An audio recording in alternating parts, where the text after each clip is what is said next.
Welcome to Brandon Elrich is So Gay. I already completed my New Year's goals. It was a tough challenge. By Brandon Elrich. I'm a go-getter. If I set out to accomplish something, I see it through to completion. Growing up in the sticks, surrounded by hicks, I hated school, chores, and pretty much life in general.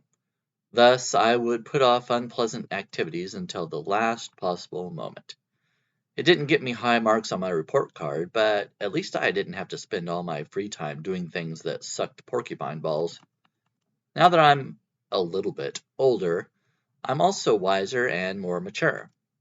When I'm presented with an undesirable task, which happens daily, I tackle it right away. If I feel the urge to procrastinate, I put that feeling off and consider planning to deal with that later. Scarlet O'Hara said it best. I'll think about that tomorrow. I've always disliked the idea of New Year's resolutions. The word resolution doesn't even make sense. It starts with which means again or back, and ends with solution, which means to solve a problem. If you're re-solving a problem, it wasn't solved in the first place. It's a waste of time. Become a go-getter like me. I set some goals, not at all the same as resolutions, this year because I read 62 articles that said I should. The problem is that I'm an overachiever. I've accomplished all of my resolution goals, and we've barely finished January. My first goal was to eat healthier. I love McDonald's fries. Wendy's are too thick, and Burger King's have a weird texture. Arby's has amazing curly fries, but that's like comparing peaches to bananas, so forget I mentioned them. No matter who makes them or in what shape, they're all unhealthy. I made sweet potato fries the other day. I coated them in olive oil, which is healthy for many reasons. Look it up if you don't believe me. This article isn't about olive oil, so I'm not going to waste my time doing your research for you. I added onion powder, garlic powder, cumin, cayenne, paprika, and salt, but only a little. Nothing wrong with any of that. I also cooked them in an air fryer. At McDonald's, fries are swimming in a vat of oil, not the healthy kind, that was used for 12,906 fries before yours. After that, the fries become confused because even though they're basking in the warm glow of a heat lamp, they're suddenly caught in a blizzard of salt. Tons and tons of salt. It clings to the grease-soaked potato sticks like a desperate lover with low self-esteem. I'll probably sample them. Fries, not lovers. Wait, maybe both. Again sometime because they're still good. At least this time I replaced one unhealthy snack with a healthier one and may even do it again. Even if I don't, that one time could be just the break my arteries needed to keep the old blood pumping for another year. I also made some protein balls in a video about 2 weeks ago. So this year I've made healthy sticks and balls. Why am I suddenly craving sex?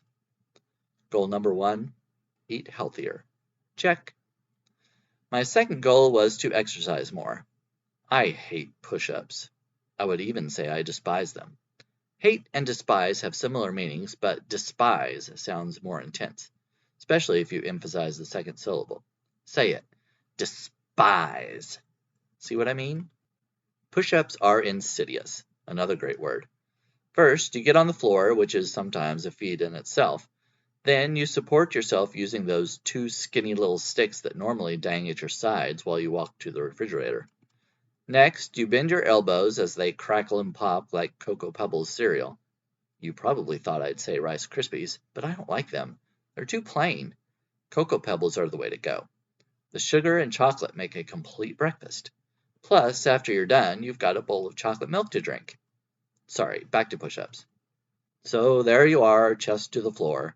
You can't stay there, though. Oh no, these are push-ups, and only one won't do it, supposedly.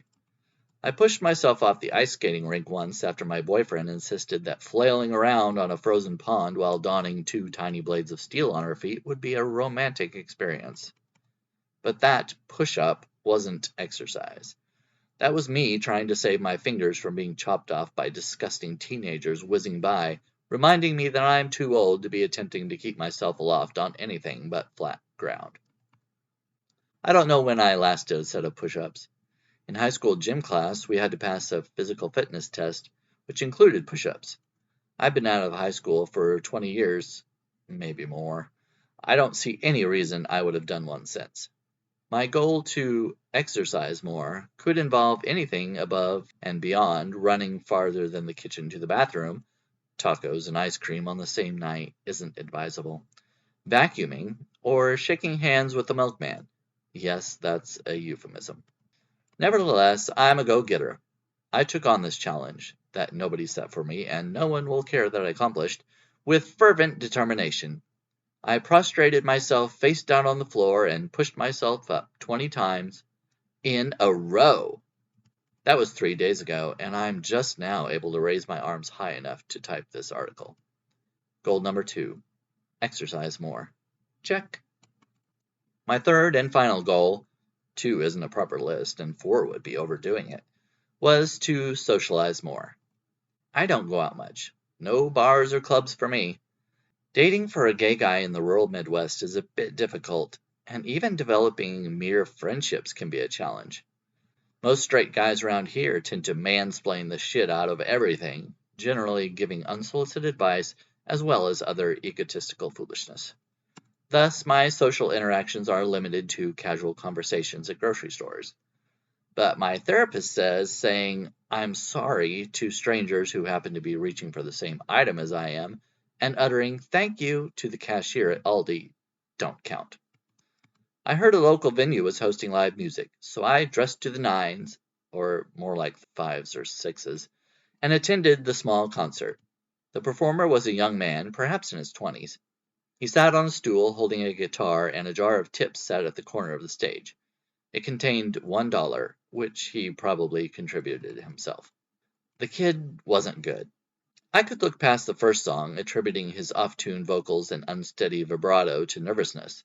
However, he didn't improve with songs 2 and 3.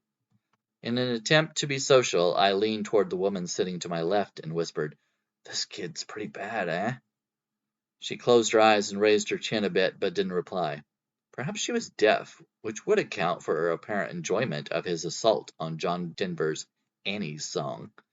He filled up my senses with something that sounded like a cat in heat. I didn't clap for his performance or drop money into his tip jar. I believe in being honest. Giving him money would be akin to saying he had a bright future in musical pursuits, and clapping would have indicated that I enjoyed his caterwauling. After the smattering of applause, he said, "That was for my mom," and pointed in my direction. Since no one was sitting to my right, and I have no recollection of any children erupting from my nether regions, I could only assume he was indicating the woman to my left. I subtly glanced her way to see her smile and blow a kiss to her talentless boy. I wonder where the restroom is," I muttered as I took my leave. Goal number 3, be more social. Check. Accomplishing your New Year's resolutions so quickly means you can avoid stressing about it throughout the year. This improves your mental health, a bonus goal free of charge.